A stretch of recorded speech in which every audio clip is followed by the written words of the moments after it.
Good afternoon. This will be our last panel for today at Marmara Hall.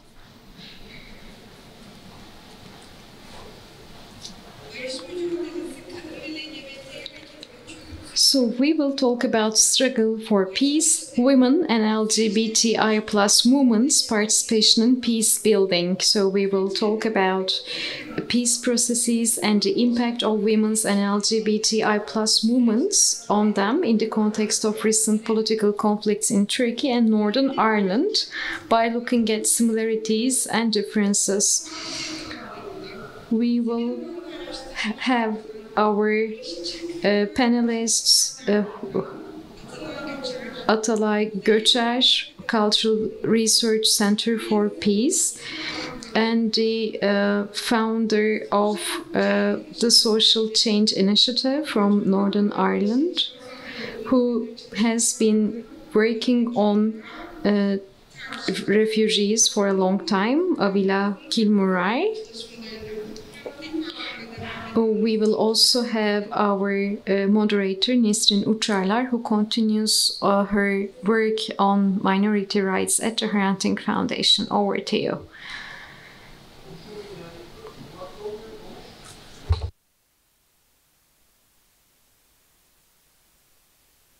Thank you very much for this introduction. Atalay is not with us at the moment, so perhaps we can wait for Atalay for a bit. I think it would be a good idea to wait for him before we get started. Or perhaps meanwhile, as we wait for Atalay to join us, I may already start. Indeed, we would have another panelist, Yıldız Star from Kaos GL. We learned that Yıldız Star would not be able to join us today. So I would only be the moderator of today's session, but now that we have one less panelist, I would like to take this opportunity to tell you more about Demos report.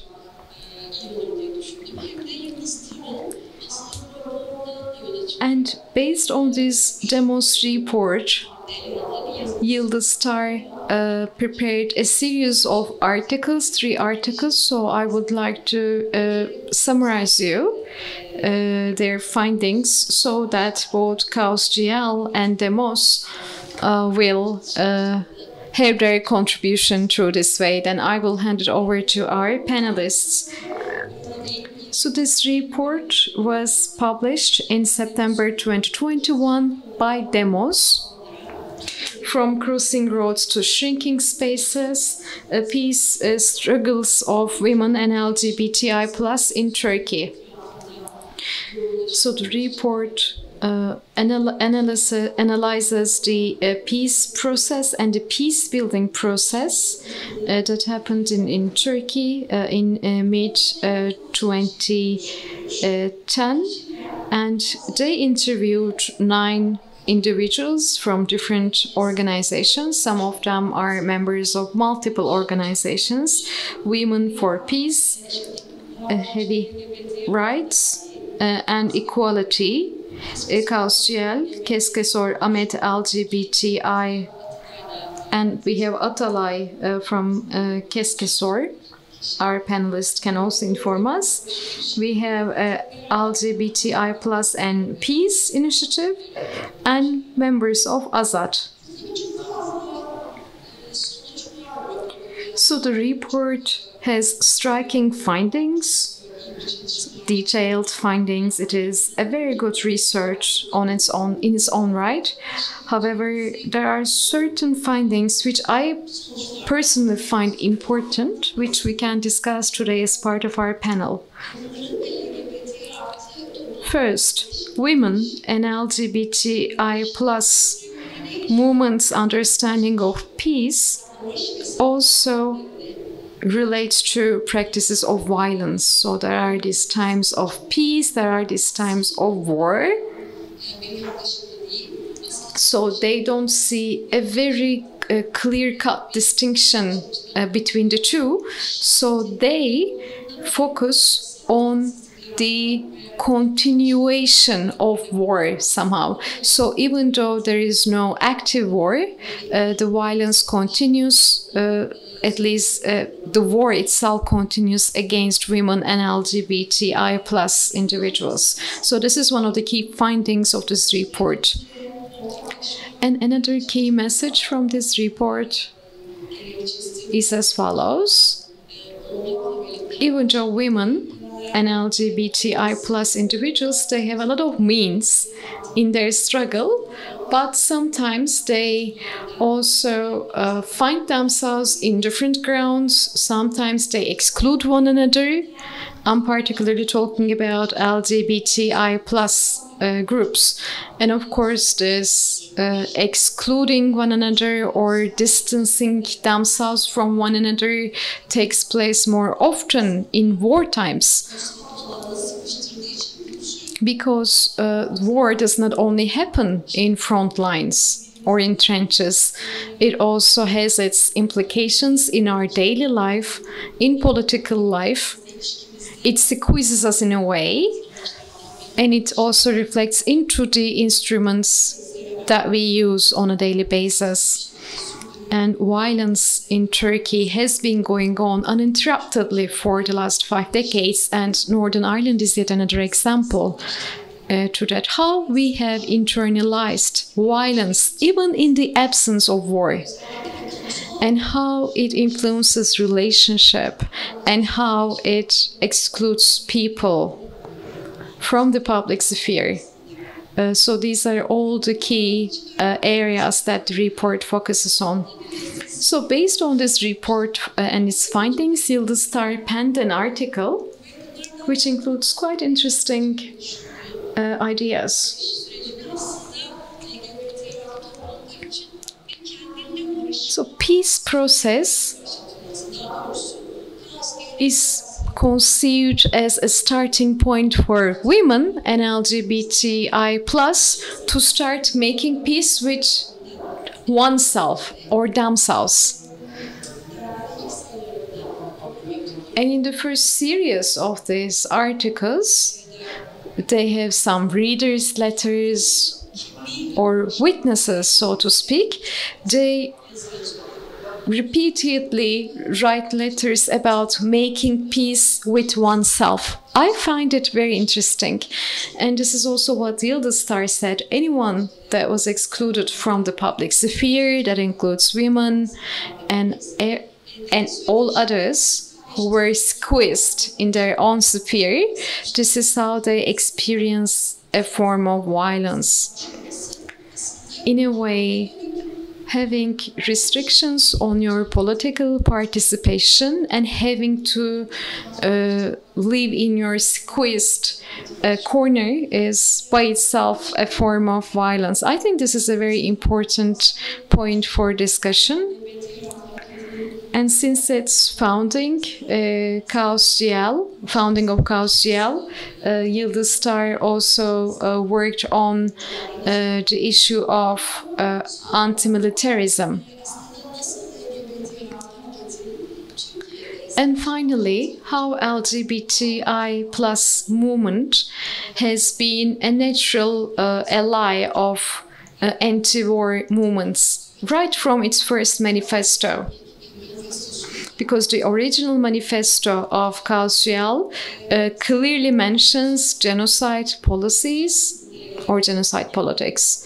You may destroy all Indians, Jews, or Kurds, just as Hitler did. You may label and mark all homosexuals with purple or pink triangles. There may be lots of murders against trans individuals or homosexuals with unknown perpetrators. They have tried all these means, yet they could not exterminate homosexuals or LGBTI plus individuals. So these are the sentences from KAOS-GL manifesto. And this intersectionality, what we know as intersectionality, is at stake, but beyond that,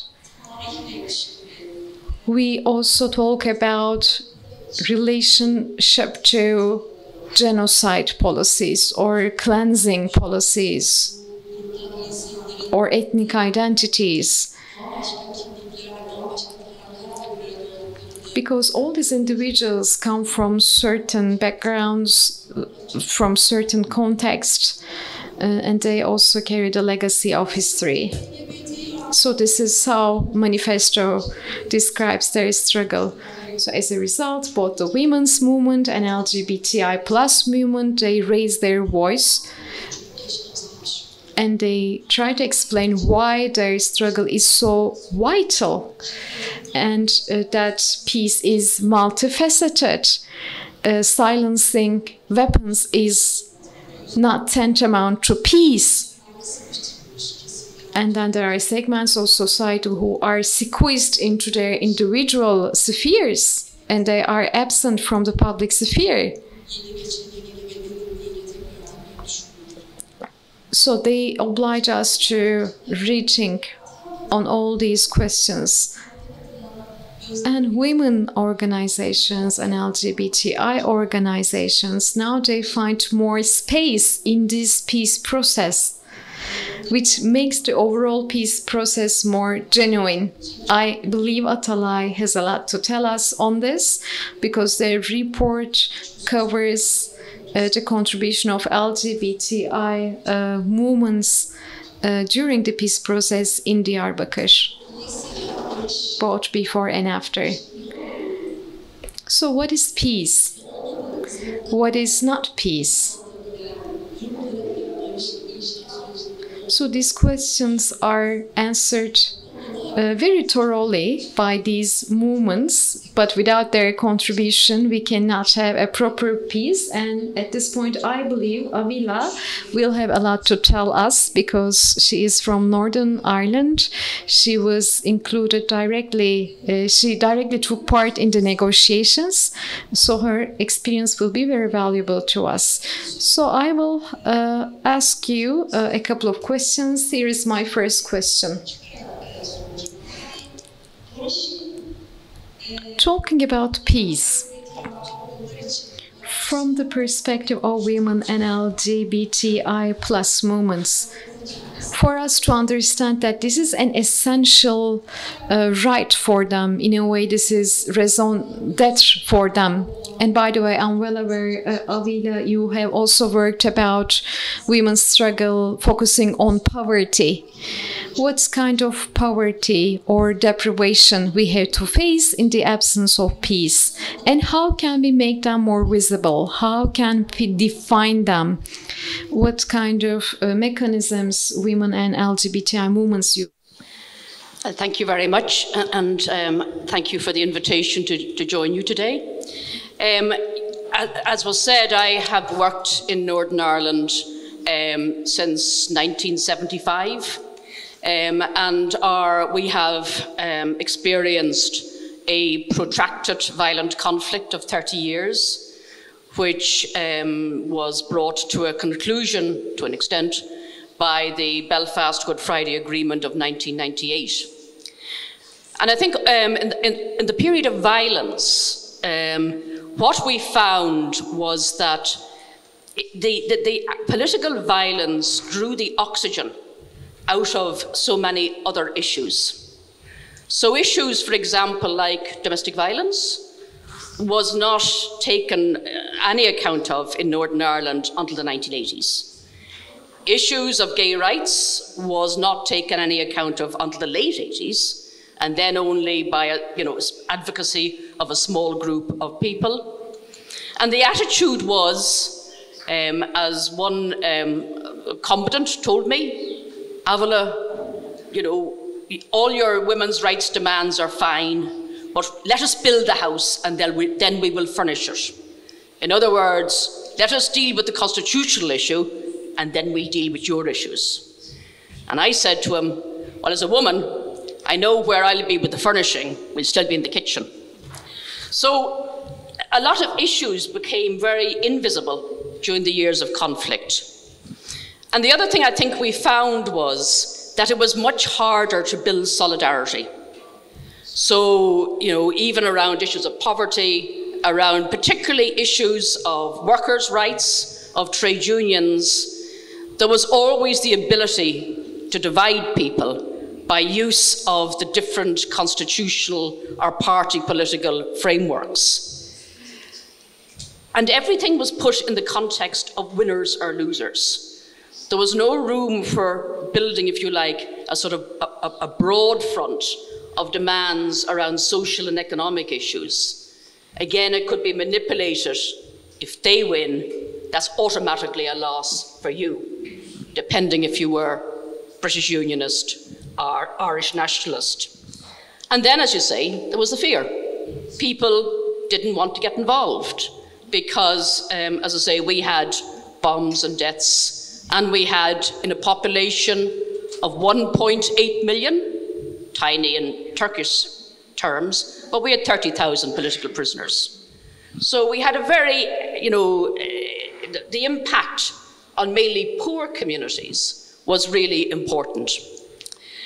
And I think in terms of making things visible and making a range of issues visible, first of all, it was the importance of building links and maintaining links with activists across the political spectrum, so that we could actually raise issues that were not getting heard. Secondly, it was actually gathering the evidence. Because things were invisible, people said, oh, it's not a problem. In fact, when I was involved in opening the first women's refuge in Northern Ireland in 1977, we were told domestic violence wasn't a problem. We actually squatters took over an old building, an old government building, to open a refuge on a voluntary basis. And we were threatened with imprisonment because it was, we had emergency provisions legislation, and we were denounced off the altar of a church. So that was the sort of attitude. So the gathering of evidence, because in the first year we had 90 women and 300 children looking for refuge. So it was an issue. And in gathering evidence, I always remember a policymaker that I worked with once said to me, he said, Avila, when the people start to learn to read, the establishment gets worried. But when they start to learn to count, the establishment's in trouble. So actually saying it's not just this lady's problem or that man's problem, it is actually a systemic problem that needs addressed. And then the other important thing that I think that we found, or that we learned as much by our failures as our successes, is the importance of trying to develop a narrative to sort of say, this isn't an issue just for them. This is an issue for your son, your daughter, your brother, so that actually you get sort of a buy-in in terms of the need for change. And then looking for allies. Because again, working in a conflict situation, people, particularly over many years, people tend to look for their allies with those that completely agree with them. But that doesn't necessarily win change, particularly on broader social and economic issues. So looking for broader allies, as I said earlier, what we used to call in old Marxist terms a broad front rather than a narrow united front. And perhaps the last thing I'll say at this stage is, and always planning for what's going to happen next. You know, in the Republic of Ireland, across the border from us, there was 2 really successful referenda that changed the constitution in the last 5 years. One that allowed gay marriage, and one that repealed legislation that said there could never be abortion. But it was important that people didn't sit on their successes, always plan for the rollback, the fight back. Because again, you can't guarantee, just because you have one success, is no guarantee that there isn't going to be opposition to that. And I think one of the things that I found, and I'll hand over here, is when we had our ceasefires, and our peace is still very fragile, even though it'll be 25 years next year from our peace agreement. It's largely fragile because the United Kingdom has decided to withdraw from the European Union, which has caused all sorts of problems for us in our peace agreement, and also from the European Convention of Human Rights. But what we did find was that, once the gun was less in politics, then it was easier, not always easy, but easier to build those broader alliances, because people were prepared to be more open in their dialogue and in their discussion. Thank you. I'm not sure if that's welcome.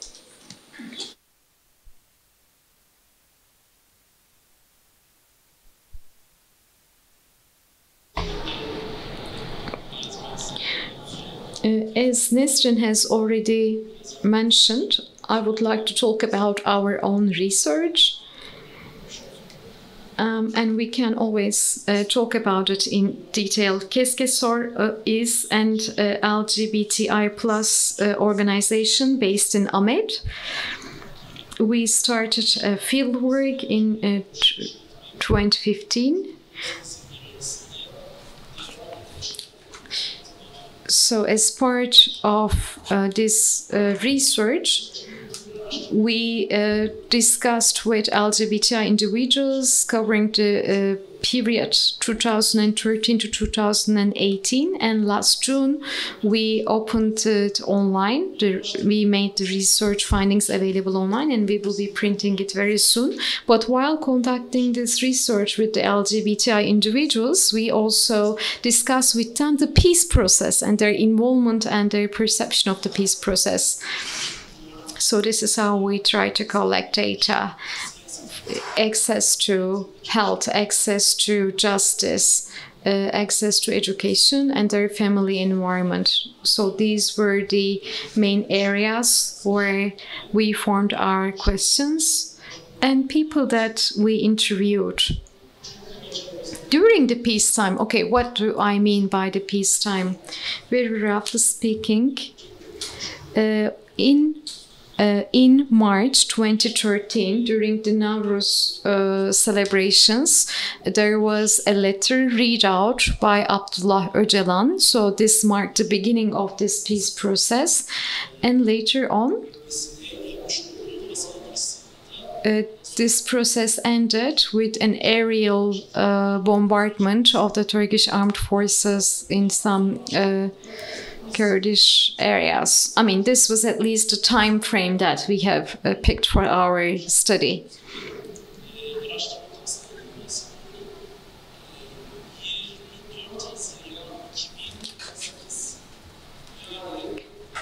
So, June 24th, 2018, this was the date when we had an election, a general election, and this election was important because it also changed the governance structure of Turkey, and meanwhile the violence and indeed the conflict, the armed conflict, was still going on in parallel.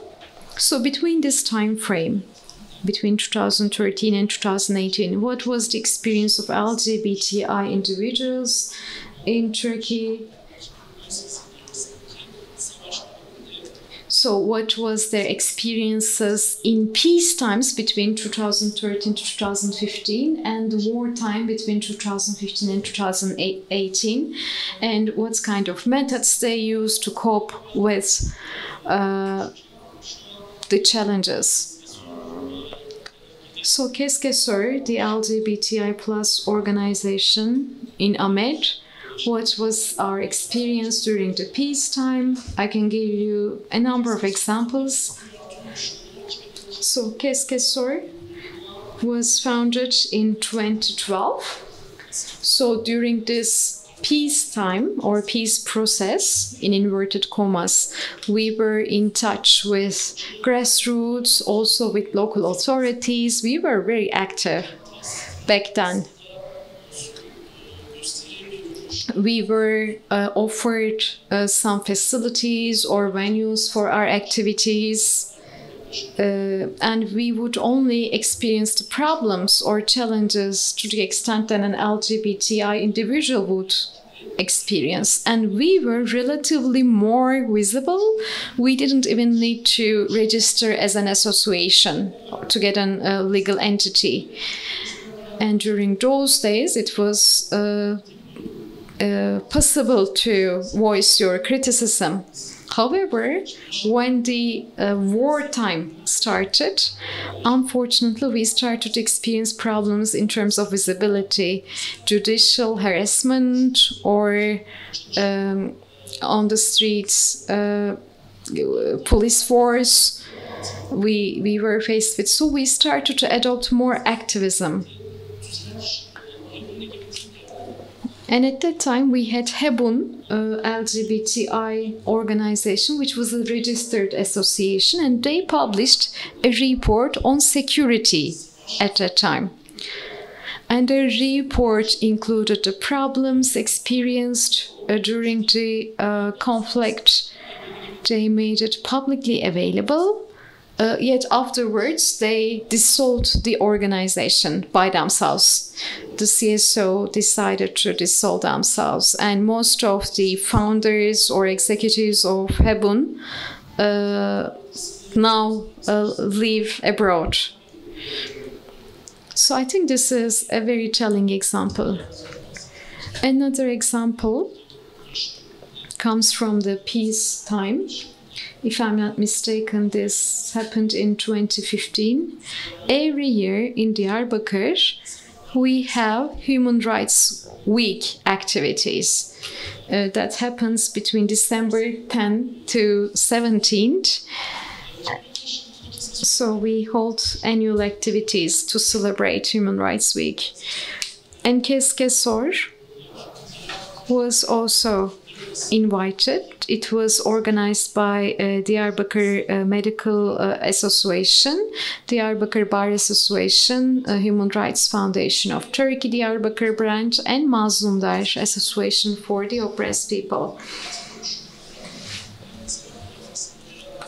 And at that time, Mazlumlar did not want Keskesor to be part of the Human Rights Week, because they didn't want to have LGBTI individuals, whereas the other four human rights organizations organizing it, they insisted on having LGBTI individuals. So Mazlumlar at the end withdrew from the overall organization. So that happened during the peacetime. And then during the wartime, there was another collective that included Hak Inisiatifi, or Rights Initiative. As Keskesor, they invited us to the program. They set the time, they set the date for the event, but they later on removed us from the program without any justification whatsoever. So of course this made a certain impact on us. That experience made us to elaborate what we can do. We said perhaps it's enough to remain silent and maybe we should speak up. So we visited different agencies, institutions, one by one, and we told them that we are now going through a war, and in such a wartime, you consider LGBTI organizations as the first organizations to get rid of. You need to come to terms with it. So we visited all these human rights organizations, and they also were self-critical at this point. And they set up a committee on LGBTI issues. And at that time, Hak Inisiatifi, the Rights Initiative, they were holding the Human Rights School, and they were supposed to give certificates to their participants. And on this very day, we organized a protest action. In fact, we literally raided into their certificate ceremony, so to speak, because they were against our involvement or participation. And then we wanted to question them and how they see LGBTI individual rights in a rights-based training, whether or not they consider our rights as rights. And some of the participants also criticized this approach, and they denounced from their certificates. They didn't want to get the certificates at the end of the day. And at the end of the day, we wanted to see a statement from the Rights Initiative. They made a statement, but it was not satisfactory for us. But later on, they got in touch with some LGBT organizations, and as a result of their meetings, they came up with a position paper on LGBTI plus issues. So in this position paper, here is what they say. Yes, there are LGBTI individuals. Yes, they have rights, but we have decided not to take part in events organized by LGBTI plus movements or individuals. But on the other hand, we can still sit around the same table with LGBTI individuals. This may seem to be like a blessing for us, but I think this would also make aware human rights organizations to be aware, because this was an human rights organizations, but one that was leaning towards Islam. So I think it was a very important example. Thank you. You gave very good examples, and I was just thinking, Chaos GL in 2013, when they were making the press statement for the 21st Pride March, they talked about the killing of Medeni Yıldırım and the police violence. And last week we had the 30th Pride March of LGBTI. I wasn't there, unfortunately, but as far as I saw in the videos, they also shouted out saying that Kurdistan exists and queers exist. So we see something very interesting. The sections of the society that are victims of war are not able to come together. So I'm really wondering what it is that prevents them from showing solidarity or getting together, because these sections of the society are going through certain processes that they make them victims, but they're not able to come together. Just like Humi Baba says, we as people who live in that norm learn from those outside the norm. So the more they are outside the norm, the more we learn from them. And I think this applies most to the LGBTI plus group. We learn a lot from them, or other organizations that collaborate with them. So visiting the organizations and talk to them is also an instrument for peace, because most of the time the main aim might be peace, but the instruments we use might not be peaceful, and that becomes a problem itself. So more specifically, I will ask you questions about your activities more specifically, but I will do that after saying this.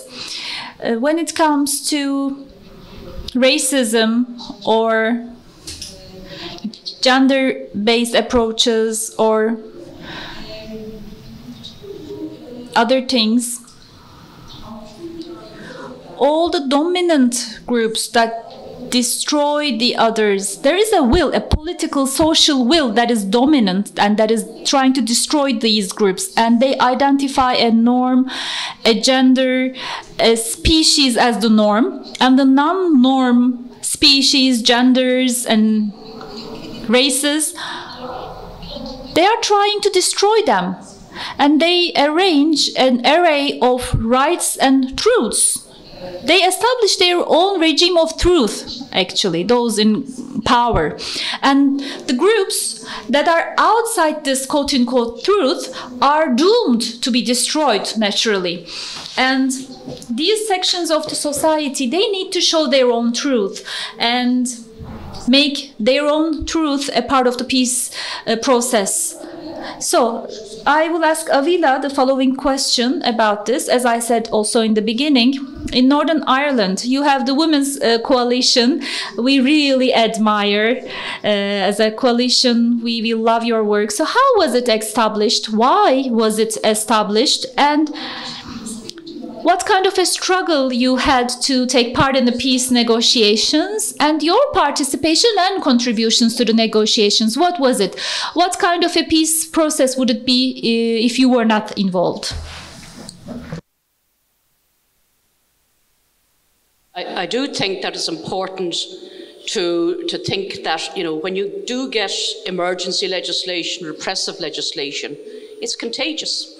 It starts off with one group, in our case, combatants, non-state armed combatants. But then it becomes, well, we had it for 35 years, it becomes normalised. And actually people's sense of rights and fighting for rights actually becomes diminished, particularly if it is people that generally support the state. And it is actually used to divide people. You know, and over the years, the women's rights movement, we used to argue each election that would come up, we would put forward demands for reproductive rights, for legal equality rights, all sorts of rights.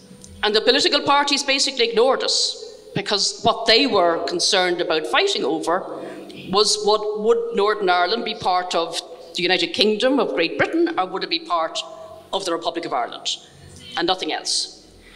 So whenever we had the initial paramilitary ceasefires when we had 5 active paramilitary groups in the mid-1990s, we again approached the political parties and said, where are women? Where are LGBT? Where are, you know, travellers, Irish travellers, in terms of these negotiations? And nobody answered us. So, as much just to be annoying, we decided we would set up what we called the Northern Ireland Women's Coalition, and that we would stand for election. Because one of the things that was being said to us was, oh, we would love to put up women, but they won't stand. You know, we can't find them. So within 6 weeks, we set up this coalition, and we deliberately called it a coalition, not a party, because we wanted to do politics differently. You know, politics could be different. Within 6 weeks, we got 90 women to stand for election. And the electoral system, it was a particular system put in place to try and get in the political representatives of the smaller paramilitary parties. So it said that the 10 parties that got the highest vote would each have 2 representatives at the negotiating table. And we were the 9th party, admittedly much to our surprise. But the other thing that we did was, in terms of doing politics differently, we said, we're not going to waste our time drawing up a 10-page policy on chicken farming, because we're never going to be the Minister for Agriculture. So instead what we said, again going back to my point of trying to get a broad coalition, we will have 3 principles. Inclusion, we talk to everybody has a right to be there. Human rights and equality. And we proofed everything through those principles. But the other thing we did was, we sort of said, we are living in a deeply divided society. So we'll have 2 leaders. One from the nationalist, Republican, Irish side of society, one from the British Unionist, Loyalist side of society. So that when people look at us, they see themselves. They don't see, oh, that person, that leader is from that part of the society, so therefore they will say that anyway. And the other thing we did was, we established a sort of a counterintuitive way of politically working. So, an example. Just after we were elected, we were approached by the mother of a young woman who was in advanced pregnancy. She was being held in a prison in England she hadn't been convicted, but she was accused of being involved in a bombing. And she was from the Republican side, and she was being strip searched. So her mother came to us and said, you're the Women's Coalition, I want you to go and visit her and speak out about her human rights. And we had a meeting like this with our members, many who would have come from a politically opposite viewpoint, and who generally would have said, oh well, no smoke without fire, she must be guilty, whatever. Well, we said, no, we're going back to our principle of human rights. And we talked about it. And what we agreed was that we would send one of our members, our women members, who was a medical doctor and a Protestant from the Unionist background. So she went and visited the girl and came out and made a public statement that it was an abuse of human rights. So it was actually using somebody from perceivably the other side to actually argue the rights of this person. And that had a much bigger impact than if I got in, who would be seen as coming from a nationalist Republican background. So we tried to, as I say, do politics differently. And the other thing we did, much to the annoyance of the male politicians, was for our first election poster was a cartoon. It was a cartoon dinosaur in the women's suffrage colours of green, white and violet, purple, which was give women the vote. And it said, say goodbye to dinosaurs, vote Women's Coalition. So all the male politicians were coming up saying, oh, we're very insulted, calling us dinosaurs. I'm saying, did you see your name there? But please, if you want to self-identify, don't let us stand in your way. So we did things that were a bit like the direct action. And, you know, and when we did launch our program, we had a picnic. We brought all the children along, and we got open-top buses and went around the province. So, you know, it was basically saying politics cannot just be controlled by a well-funded elite, which is essentially what we had up to then. And we sort of, we ran what was called a kitchen table campaign. But the important thing about it was, in terms of all the women we had, was actually making it manageable. So we got in political scientists who did a breakdown of election figures and said, look, you know, you may think that big political party has all those votes. Actually, it's made up of fractions there that you can actually get in and influence. You know, so, you know, we translated our election literature into Chinese because the Chinese were the biggest minority ethnic group that we had.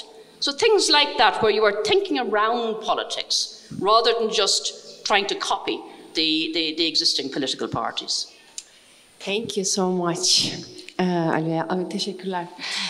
Şimdi 15 dakikaya yaklaşıyor. Son 15 dakikaya girmek üzere. Last 15 minutes. I think I talked a lot. Maybe that's the case. But I had to talk on behalf of Yıldız because they were not here. So Atalay, 10 minutes is too much maybe for you. What do you think? 8 minutes? I'll give you 8 minutes. Are you here after the panel, by the way? Okay, so if everyone is here after the panel, worst case scenario, we can continue outside the Q&A. So, but I'll try to ask you the following. Maybe you can have the chance to talk about the report to us. What is the most striking conclusion of your report? What's the most important takeaway message? Saying that this is very important, but this was totally unexpected. We never expected to get this result out of this study. I know it's a very detailed report. You have a lot of facts and figures, but don't go into them. Just can you give us a very brief summary of the most striking conclusion or finding of your report?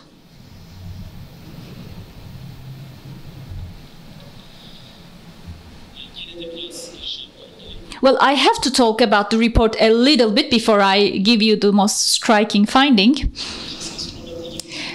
Qu'est-ce que sur Amit LGBTI plus initiative? We carried out this field study, as I said, and we published a report as Bakat. But before I talk about the most striking finding, I'll have to talk about a few things to do justice to the report itself, because in this report we tried to talk about the demographic information and profiles of the LGBTI plus living in Diyarbakır, because the discrimination that these people are facing and learning what kind of discrimination they are facing was very important. I think you can hear me now. Okay. So we have very striking information about the demographic findings. We interviewed 75 people, and we had certain amount of lesbians, gays, trans individuals. I won't give you the breakdown of this. So we interviewed 75 people in total, and the households that they live in, their socioeconomic status and their income level. When we look at it, only 5 households were living higher than the poverty threshold. So when it comes to LGBTI plus living in Diyarbakır, they are totally lower class people living under the poverty threshold. We have to keep that in mind. Sometimes, not sometimes, but always we see that economy plays an important role. It has to be restored in post-conflict or post-war situations. So the economic situation that we have today, because of the economic crisis that we have, most of the people we have interviewed are no longer living in Diyarbakır at the moment. So there is this issue of migration now. Because of economic conditions, people had to migrate. Well, we also had some migration because of the war, during the war period. But in the current period, unfortunately, we have an increasing trend in migration. So this issue of poverty is very important. Another thing, discrimination on multiple grounds was an issue. LGBTI plus living in Diyarbakır are not discriminated against only because they are LGBTI plus, but at the same time they are discriminated against because of their political opinions and their ethnic background and identity. I'll give you the exact figures. Out of the 75 people we interviewed, 45 of them were also subject to gender-based discrimination, political discrimination, and ethnic discrimination. So there is this intersectionality, and we need an intersectional struggle because of this, as the data indicates. Out of the 75 people interviewed, 69 of them said in one part of their life they were subject to gender-based discrimination, and 61 of them said during the period 2013 and 18 they faced discrimination in terms of having access to justice, health, and education. And the figures on discrimination, I said 61 people were discriminated in different areas, but I'll give you other figures as well. Everyone we interviewed said they faced discrimination at least in one field, but 45 people said at least in 2 areas they faced discrimination. For instance, access to justice and access to work, or family environment and access to health, or access to health and access to education. So they were facing discrimination at least in 2 areas. So 45 of them said that. That's important. And one other striking finding of the research is that we made comparisons between the war and post-war period. Of course, we did not go into the details of the peace concept, negative peace, structural inequalities, etc., etc. We don't have the time for this, but I'll say that during peacetime and wartime, we had the discriminations we had were perpetrated by the same people. It's the same perpetrators. In the education life, it's the student and teacher, both in peace period and war period. For discrimination faced in family environment, it's the parents and siblings, both during war and non-war. Interestingly, discrimination faced in political participation in peacetime, it's different, but in wartime, it's mainly the law enforcement officers that perpetrate discrimination. So 163 cases of discrimination were identified, whereby 61 people were victims. And in these discrimination cases, this number of discrimination during peace and the number of this was 2 times less than the number of discrimination faced during wartime. So in wartime it was 2 times higher. And economic violence, sexual violence, physical violence, coupled with all these other violences, it's the same thing for them. All the violence cases increased 2-fold during wartime compared to the peacetime. Am I taking too much? But I have to continue.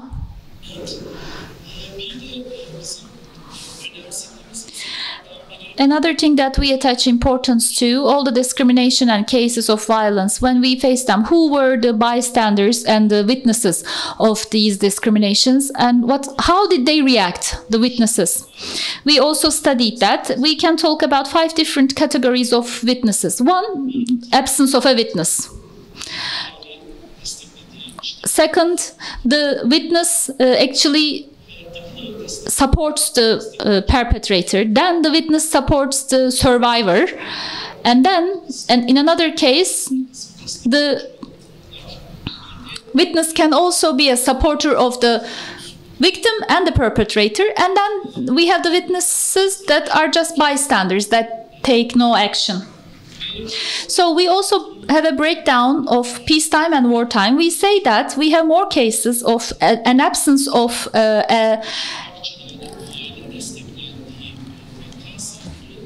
witness during peacetime, and when the witnesses participate or support the perpetrator, it's the same for peacetime and wartime. And during wartime, actually, those who support only the perpetrators increase by 2-fold, and bystanders, their number decreases almost to half during wartime. We don't know the reason why, but we just have the data.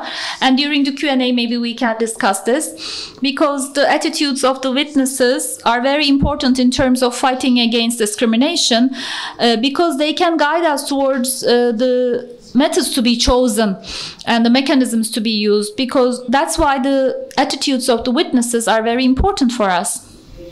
So I'll talk about the use of different mechanisms. No, before that. Another important thing is that discriminative attitudes are actually diversified during wartime. We have ongoing discrimination, perpetrators have similarities, but when it comes to attitudes, there is an increase. For instance, in terms of access to justice during wartime, privacy is more violated, or effective inspections were not carried out during the wartime. Participation to political life. One of the violations we see during wartime, gender-based violations of course, is that people are prevented from voting. In terms of access to health, only during wartime, for instance. By the way, we have different types of discrimination during peace and wartime, but I'm only talking about the discrimination we see during wartime. Lack of medical care and treatment was also something, a discrimination faced during wartime.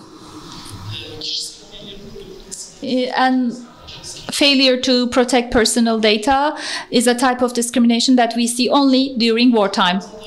In terms of access to education, during education life, privacy of personal life is violated, and we see only during wartime sexual harassment.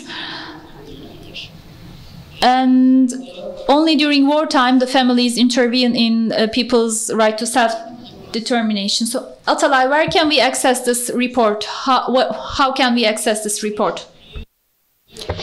Indeed, this research was supported by Friedrich Ebert Stiftung. So you may find it online on their website, and we have our social media accounts. I have read the report. It was very detailed, with very meticulous work. I can see many people put their efforts in that. Since we started a little late, maybe we can also finish it later, but we have to finish at 5:50. Perhaps we can put additional 5 minutes and make it 5:55. Can you wrap up with the final remark? Well, perhaps instead of wrapping up, I can tell you the most striking finding of the report. So, instead of only quoting the finding of the report, perhaps we can use the report to explain further why LGBTI individuals should be there in the peace process. Well, why do LGBTI individuals take part in peace process? Based on the examples I have shared with you, in peacetime, other than the parties, we as civil society organizations, we should also play a role.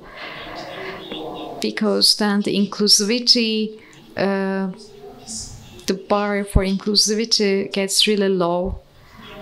So we should not only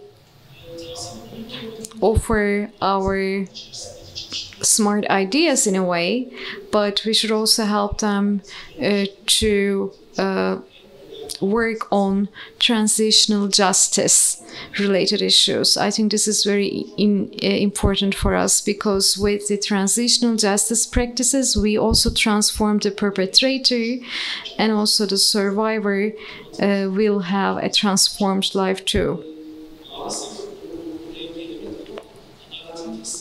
I did not have the chance to tell you more about this section of the report.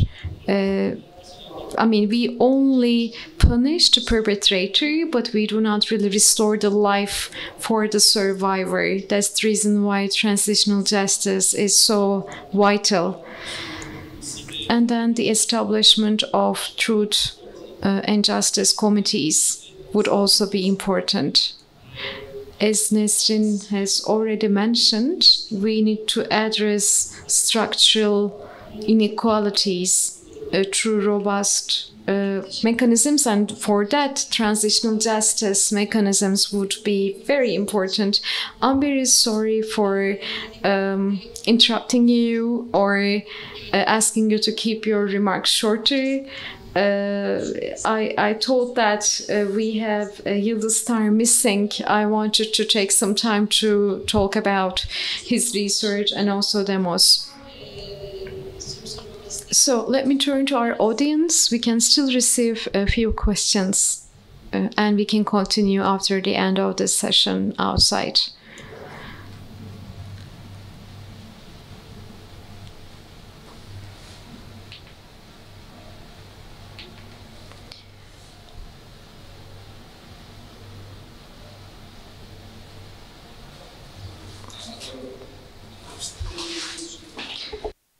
Guest, what did lawyers and bar associations did to in wartime in UK and also in Ireland? And the second one is what was the role of jurisprudence mechanism for conflict resolution? Thank you so much. The role of lawyers was very important, as was the role of the legal NGOs, the civil society organisations, organisations like the Committee for the Administration of Justice would always carry out a monitoring role and a recording role in terms of gathering evidence, and they would work quite closely with the legal profession or with lawyers who were taking cases. And in a number of examples, there was strategic litigation. For example, we had internment without trial for a number of years, and the material was gathered and pressure was put on the government of the Irish Republic to take it to the court, the European Court, where it was found to be inhuman and degrading treatment, and it actually ended and went into something different. But we also had lawyers assassinated, particularly some of those lawyers who did take cases particularly for Republican prisoners around prison conditions. We still have a number of those cases that are unresolved.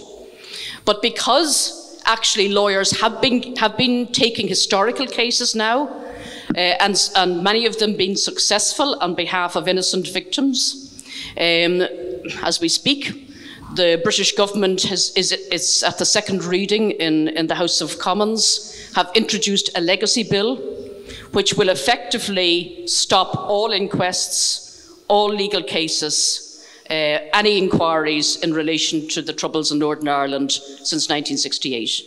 And that was legislation that the Conservative government promised the British Army, or some of the British Army veterans, though actually the formal British Army establishment doesn't want it because they say it'll be bad for discipline.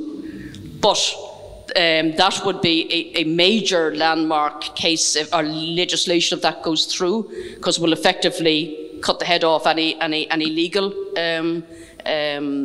attempts because the majority of cases of deaths in Northern Ireland have never been resolved or never been properly investigated.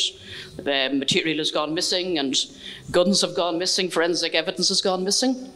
The other thing on the legal side that we worked very hard on was developing a pincher movement between gathering the information and getting the legal advice in Northern Ireland and using the international mechanisms. The United Nations mechanisms, the special rapporteurs, the European mechanisms, and then the more informal mechanisms of the diaspora, particularly in America, to put pressure on international governments about the situation in Northern Ireland. And that really annoyed the government. But even still, UN Security Council Resolution 1325 on women, peace and security does not apply to Northern Ireland, but because the British government does not recognise it as a war, but as an aggravated crime wave. So therefore, like my friend said, we had no provisions for victims, for trauma counselling, for anything like that, really until the last 10 years or so.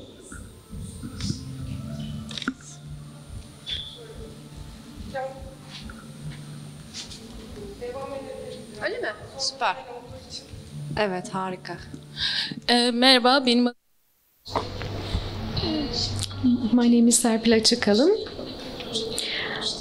I was involved in a peace-related project earlier on, and in my dissertation I made a comparison between religious and secular women's organization. So I will now try to approach this issue from a different perspective. So we're talking about women's organization and then LGBTI plus movements. For sure there would be some divisions within the movement, but at least in terms of their approach to peace or equalities, we're talking about a uniform movement. So LGBTI plus movement is not as divided as women's movement. In other words, I see that there is a great division within women's movement. For instance, one line is division between secular women's organizations or religious or rights-based organizations versus pro-justice organizations or pro-peace organizations or more neutral organizations. I don't want to draw general conclusions, but I feel that within religious organizations there are some subgroups that are more inclined towards peace. But then there are other women's organizations advocating justice or religion. As you are well aware, those are the pro-government organizations. And then there is secular women's organizations that do not necessarily use the language of peace. So when I look into the intersectionality of that, I see as a common thread the experience of privileged position and the fear of losing certain privileges, because at certain times they were the majority. For instance, women's organizations that always raise the issue of justice, now they are in majority. But later on, these secular women's organizations were in the majority. And now they are trying to reclaim their rights because they're afraid of losing the rights that were granted in the past. So I'm trying to do a mental grouping based on an algorithm. And my feeling is that during the February 28 process in Turkey, any women's organizations, be it rights supporters or justice supporters, they said that we were supported in our cause on headscarf ban.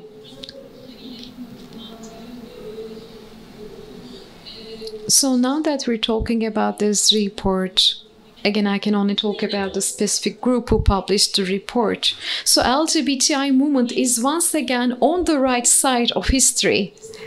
They have supported in the past the right groups, and today they are also supporting the right groups. So LGBTI movements are still in the same subgroup of religious women's organizations who are more egalitarian as compared to other religious women's organizations. So they always took sides with the organizations that they had to support, and they never became part of status quo. On the other hand, the religious women's organizations, the ones that they support equality, they have never been part of status quo. They have never been in the majority. So not being in the majority results in you being in the right place. I don't know. It's an interesting conclusion to draw, perhaps.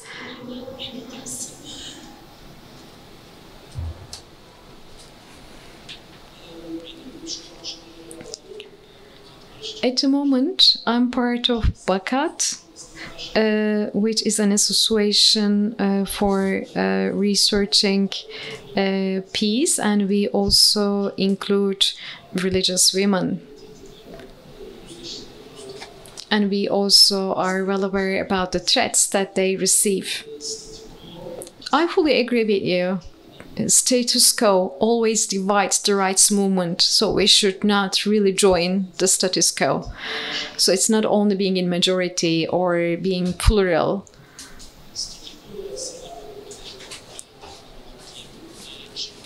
Having the status quo or trying to get closer to the status quo really limits our movements. And then there is this concern to lose one's seat. And this also limits the movements and the radical nature of our movements. This is what I know from the friends from the Muslim feminist movements. I mean, Muslim feminists walk along with LGBTI plus movement. They stand in solidarity.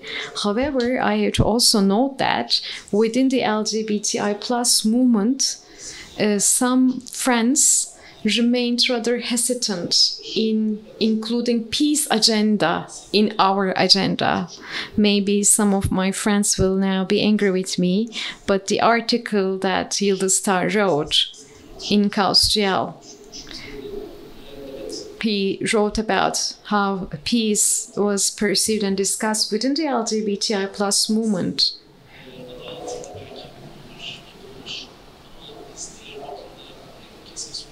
In Diyarbakır, both as Keskesor, LGBTI plus organization, and also nowadays with BACAT, we do not see any difference or distinction between the struggle for peace or struggle for LGBTI plus rights. We see an intersectionality over there, so there may also be such divisions within the movement.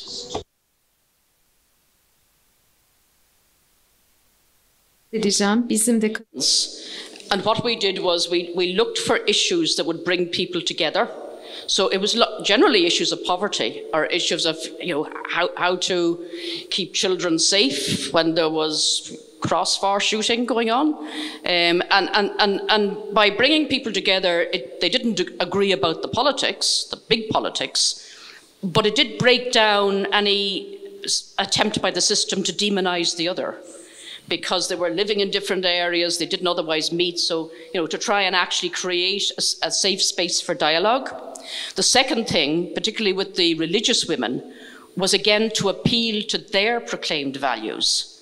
And if, the dignity of the human being, the individual, that meant that you really couldn't go along with torture.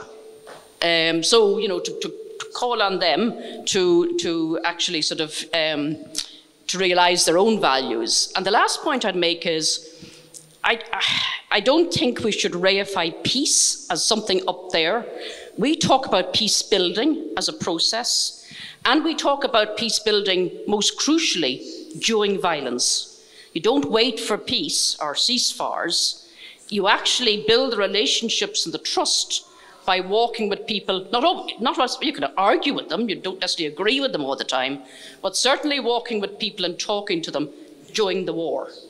And then you have some sort of credibility in terms of the peace process to contribute to that.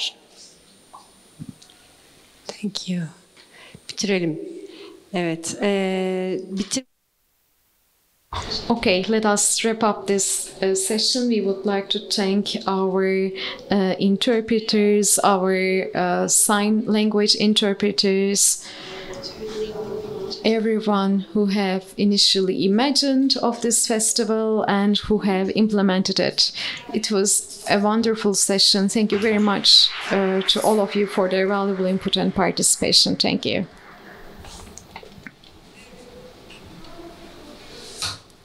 You now see a QR code on the screen, and this was the last session of our day. We would like to thank our panelists, our participants. Your feedback is valuable to us, so you may use this QR code to fill in the evaluation form. We will have a closing concert. Göçer will take the stage at 7 p.m. Thank you. See you tomorrow.